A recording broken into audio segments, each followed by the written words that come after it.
आज मैं आपके लिए अपना भी 3M में जो क्वेश्चन नंबर 7 है उसको करा रहा हूं। इससे पहले मैंने आपके 6 क्वेश्चन कंप्लीट करवा दिया है। यदि आपने अभी तक वो नहीं देखे हैं तो उनका लिंक डिस्क्रिप्शन में डाल दिया है, वहां से आप देख सकते हैं। तो देखिए इसमें क्वेश्चन नंबर 7 इसमें बोला है किराए पर पुस्तकें देने वाले किसी पुस्तकालय का प्रथम 3 दिनों का एक नियत किराया है। मतलब ये 3 दिन है उनमें एक नियत किराया आपको देना पड़ेगा। उसके बाद प्रत्येक अतिरिक्त दिन का अलग किराया है। उसके बाद 3 दिन तो आपके फिक्स है, उसका किराया फिक्स रहेगा। उसके अलावा जो भी अतिरिक्त दिन लगेंगे उसका किराया अलग लगेगा। तो सरकार ने 7 दिनों तक एक पुस्तक रखने के लिए 27 रुपए अदा किए, जबकि सुशी ने एक पुस्तक 5 दिनों तक रखने के लिए 21 रुपए अदा किए। एक नियत किराया तथा प्रत्येक अतिरिक्त दिन का किराया ज्ञात कीजिए।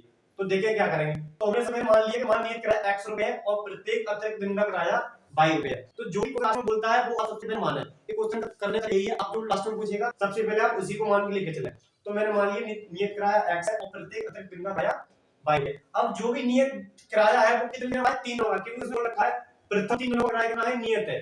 तो ये प्रथम 3 दिनों का यहाँ पर आप देख भी सकते हैं। प्रथम 3 दिनों का नियत किराया, प्रथम 3 दिनों का नियत किराया है वो 100 रुपए है। आप देख सकते हैं इसको। अब देखना पड़ते हैं, यहाँ लिखेंगे पहले प्रथम शर्त। प्रथम क्या है? सरकार ने 7 दिनों तक पुस्तक रखने के लिए 27 रुपए अदा किए। 7 दिन में आपको जो 3 दिन है वो आपके क्या रहेंगे, नियत रहेंगे। तो बचे आपके कितने दिन बचे? 4 दिन बचे। 7 दिन में पहले क्या रहता है? 7 दिन में 3 तो आपके नियत हो गए। तो नियत 3 दिनों का नियत किराया कितना होना है हमने x, तो यहाँ पे लिखेंगे x। अब आपके 7 थे टोटल। अब जो x आया वो 3 दिनों का आया, प्रथम 3 दिनों का। अब उसमें अलग से हमने क्या माना, प्रत्येक अतिरिक्त दिन का किराया 22 रुपए है। अब 3 के बाद अतिरिक्त दिन कितने आएंगे? 4। तो यहाँ पर एक तो माना हमने 22, तो 4 दिन का क्या होगा? 4 22। तो यहाँ पर कितना आ जाएगा? 4 22 और उसके लिए कितने रुपए देने पड़े? 27 रुपए। देखें जो प्रथम 3 है वो काट दीजिए आप, हाथ में से कितने बचेंगे? 4। तो यहाँ पर आ जाएगा 4 22 और बराबर में 27 रुपए जितने उसने सरकार ने दिए हैं। तो यहाँ पर समीकरण हमारा बन जाता है। अब देखेंगे दूसरा, द्वितीय शर्त।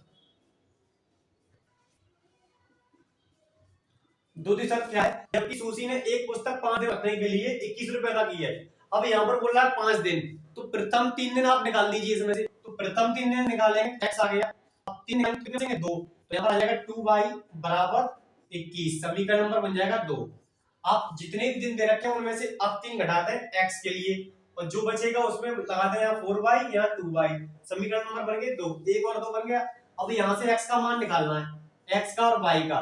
तो क्या करेंगे? घटा देंगे। घटाने पर घटाएंगे तो माइनस का हो जाएगा, ये माइनस का ये माइनस का, तो x से x कट जाएगा, प्लस माइनस कट गया। अब देखिए 4 बाई में से 2 बाई जाएगा, कितना बचेगा? 2 बाई। अब 27 में से 21 जाएगा, कितना बचेगा? ये बचेगा हमारा 6। तो बाई का मान आ गया। 2 से काटेंगे, पहले इस बट्टे में ले आइए, 2 से काटेंगे 6 कितने बार? 3 बार। तो बाई का मान आ गया 3। बाई का मान 3 आ गया। अब देखें बाई का मान समीकरण नंबर 1 में रख दें या 2 में रख दें, वहां से x का मान निकालेंगे। तो बाई का मान समीकरण 1 में रखने पर, समीकरण नंबर 1 ये x प्लस 4y। अब बाई का मान कितना है? 3, ये 27। अब देखो 3 यहाँ रख दिया, बाई का मान 4 3 12 और ये 21। अब 21 12 इधर आएगा, माइनस का हो जाएगा। x का मान कितना आएगा? 9। 21 में से 12 गया, कितना बचेगा? 9। x का मान आ गया 9।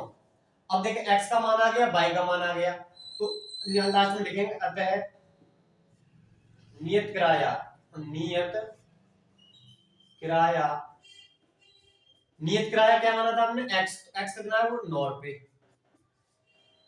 अब प्रतिदिन का जो किराया है वो अतिरिक्त प्रतिदिन का किराया है, प्रतिदिन का किराया, अतिरिक्त प्रतिदिन का किराया।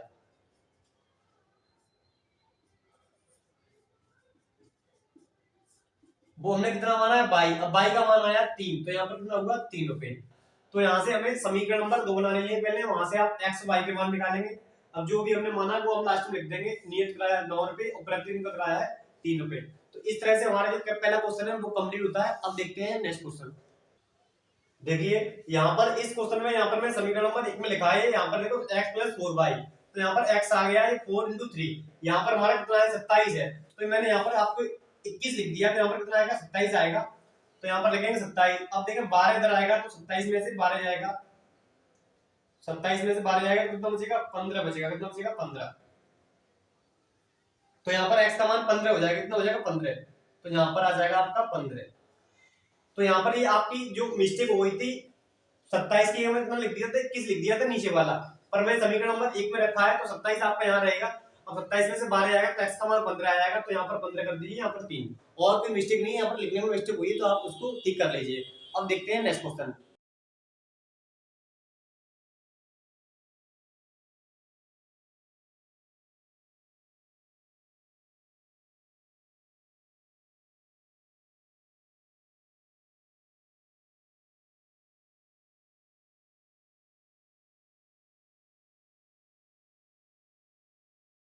नेक्स्ट क्वेश्चन इसमें बोला है कुछ धन किसानों के बीच बराबर बांटा जाना है।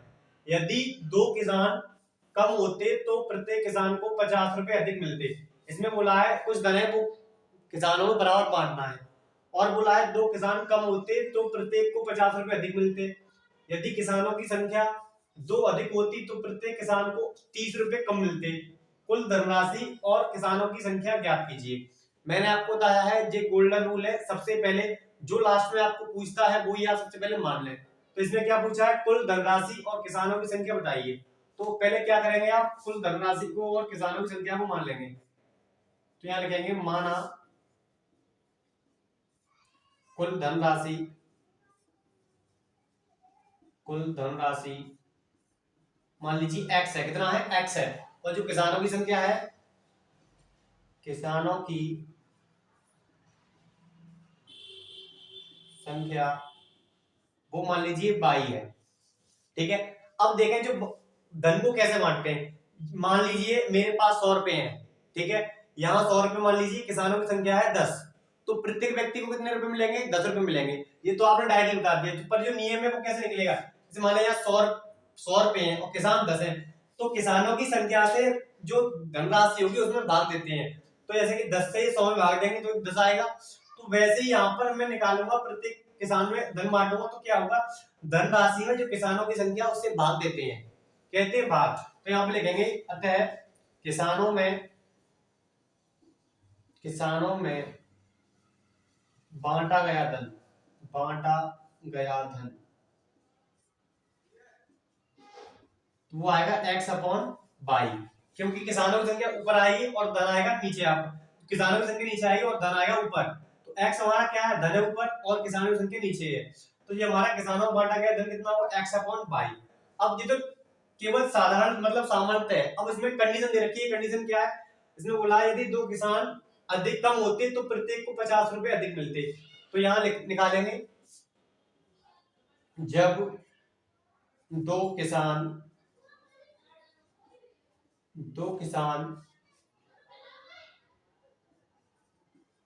कम हो तब बांटा गया धन, बांटा गया धन। तो देखो जो धन है हमारा वो तो वही रहेगा ऊपर x। अब जो बांटा गया यहाँ पर किसान की संख्या कितनी थी, 22। अब इसमें बोल दिया है 2 कम, तो यहाँ पर क्या होगा, 22-2 हो जाएगा, क्योंकि इसमें बोला है कि 2 किसान कम है, तो यहाँ पर हो जाएगा 22-2। अब देखें, अब देखो जो पहले कुछ रुपए मिल रहा होगा मान लीजिए, अब 2 किसान कम हो गए तो वो मिल रहा है। अब दोनों में क्या बोल रहा है, 50 रुपए अधिक मिलते हैं। तो 50 रुपए अधिक कैसे मिलते हैं, मान लीजिए पहले मिल रहे थे 150 रुपए, बाद में मिल रहे हैं आपके 100 रुपए। तो इसमें से ये घटाया क्यों, पहले मिल रहा होगा ज्यादा, अधिक मिलते हैं आप किसानों को। तो मान लीजिए पहले मिलते हैं 150, अब मिलते होंगे 200 रुपए। तो ये वाली संख्या क्या हुई हमारी, ये वाला धन ज्यादा है और ये वाला धन कम है। तो यह लिखेंगे प्रश्नानुसार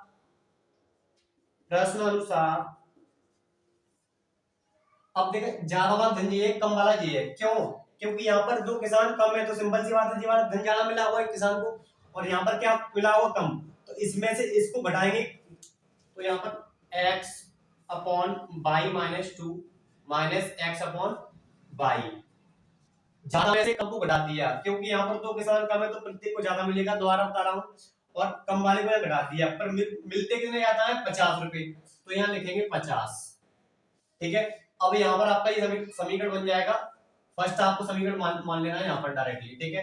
अब देखें, अब सेकंड शर्त क्या बोली, यदि किसानों की संख्या 2 अधिक हो तो यहाँ लिखेंगे जब किसानों की संख्या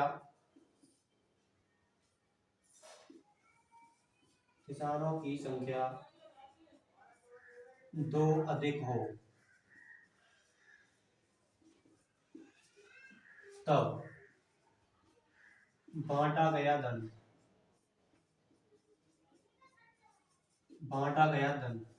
एक्स अपॉन एक्स तो आपको वही रहेगा, किसानों की संख्या दो अधिक हुई है तो यहाँ पर कम हो रही तो यहाँ पर बाई माइनस टू आ गया।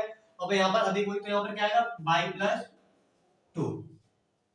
अब देखिए यहाँ पर दो किसान अधिक है तो ये वाला धन क्या होगा कम मिल रहा होगा, तो जो पहले वाला होगा वो ज्यादा मिल रहा होगा। तो पहले हमने क्या किया कम ज्यादा में से कम घटाया, अब कौन सा वाला ज्यादा है, ये वाला ज्यादा है और ये वाला कम हुआ, इसमें से क्या घटाएंगे ये वाला घटाएंगे। तो यहाँ पे लिखेंगे प्रश्नानुसार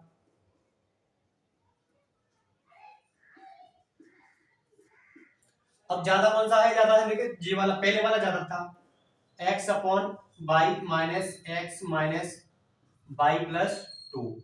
कितना ज्यादा मिल रहा है कितना कम मिल रहा है, 30 रुपए कम मिल रहा है तो यहाँ पे लिखेंगे 30 रुपए। पहली कंडीशन में था 50 तो यहाँ 50 आ गया, दूसरी कितना है 30 तो यहाँ पर आ गया 30। बस आपको ये ध्यान रखना है कौन सा वाला ज्यादा है कौन सा वाला कम है, ज्यादा में से आपको कम घटा देना है। तो ये समीकरण नंबर बन गया आपका 2। अब देखें यहाँ से x और y के मान निकालने हैं, देखेंगे यहाँ पर पहले एक से देखें तो यहाँ पर x मिल रहा है कॉमन तो यहाँ x कॉमन ले लेंगे तो यहाँ बचेगा x अपॉन x कॉमन ले लेंगे तो यहाँ पर आएगा 1 upon by minus two minus 1 upon x 1 upon by. अब देखें यहाँ कितना है 50 तो यहाँ 50 आ जाएगा। अब इसका लेंगे एलसीएम, एलसीएम लेंगे तो कितना आएगा बाई माइनस टू बराबर 50। अब देखें इसका इधर करेंगे मल्टीप्लाई तो ये बाई आ जाएगा और इसका करेंगे इधर तो यहाँ बाई माइनस टू ब्रैकेट लगा देंगे भी माइनस का है। अब देखें x बाई माइनस का माइनस माइनस क्या हो जाएगा प्लस टू, यहाँ बाई और ये बाई माइनस टू ये 50 हो जाएगा यहाँ पर। अब बाई से बाई काट देंगे तो यहाँ पर क्या आएगा ऊपर 2x टू ये और x ये तो यहाँ पर by into by minus two बराबर 50। अब देखें 2 से काट देंगे 50 को कितने बार 25 बार कट जाएगा क्योंकि ऊपर ऊपर दोनों कट जाएंगे आपस में। तो x का यहाँ पे मान आएगा इसका इधर कर देंगे मल्टीप्लाई तो यहाँ 25 बाई माइनस टू। तो x का हमारा ये मान आ गया। अब देखो x यहाँ पर था x लिख लिया, इसका करेंगे इधर मल्टीप्लाई तो यहाँ 25 से 25 का और बाई माइनस टू। अब इस x के मान को आप यहाँ पर क्या करें, यहाँ पर लिखें केवल समीकरण नंबर 1 से समीकरण नंबर 1 लिखेंगे। अब 1 से x का मान आप समीकरण नंबर 2 में रखते हैं, कहाँ रखना है 2 में, तो वहां से y का मान आ जाएगा। तो देखें x का मान इस x के मान को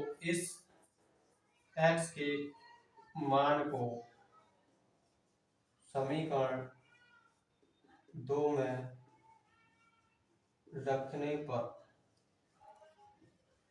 2 में रखने पर तो यहां से देखिए पहले इसको रेज करेंगे थोड़ा सा।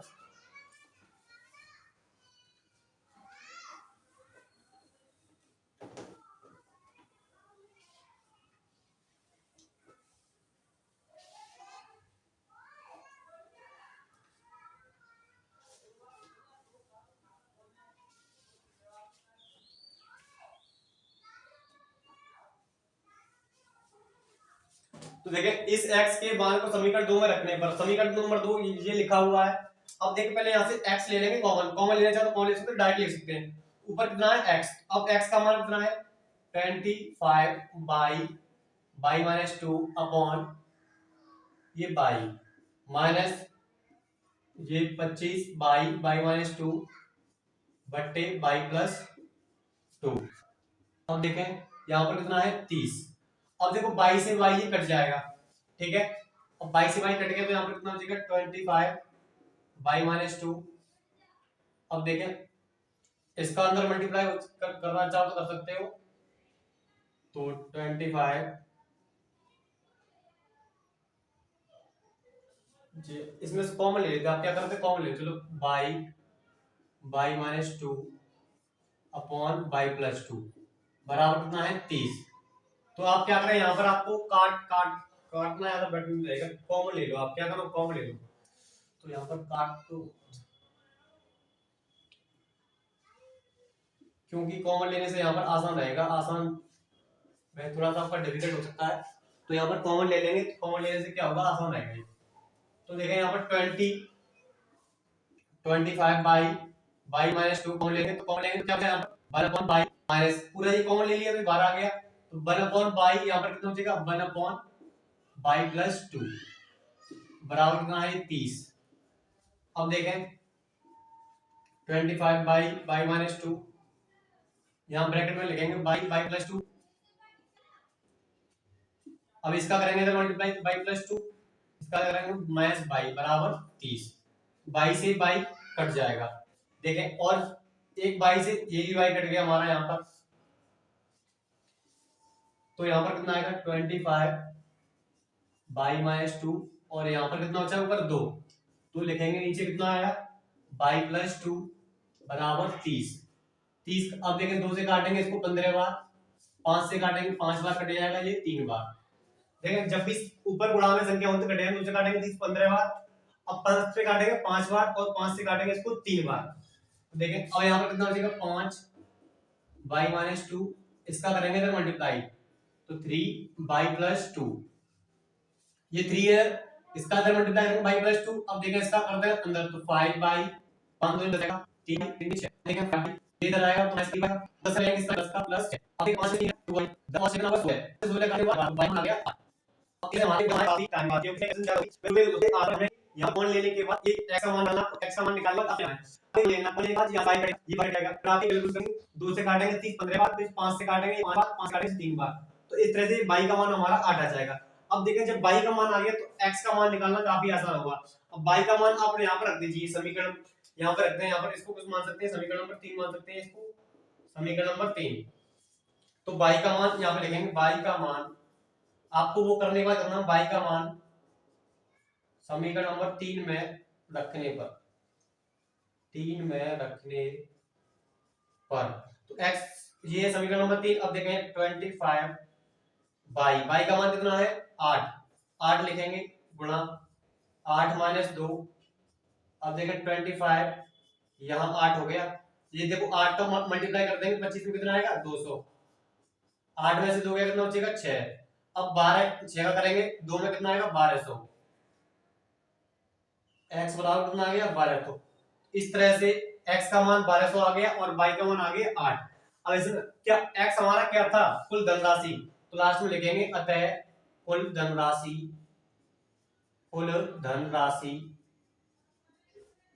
वो कितनी है आपकी 1200 रुपए, क्योंकि x को माना था हमने कुल धनराशि तो 1200 रुपए होगी, और बाई को क्या माना था हमने किसानों की संख्या, तो किसानों की संख्या कितनी हुई, किसानों की संख्या आई 8, क्योंकि हमने किसानों की संख्या को माना था 8। तो यहाँ पर इस क्वेश्चन में काफी कैलकुलेशन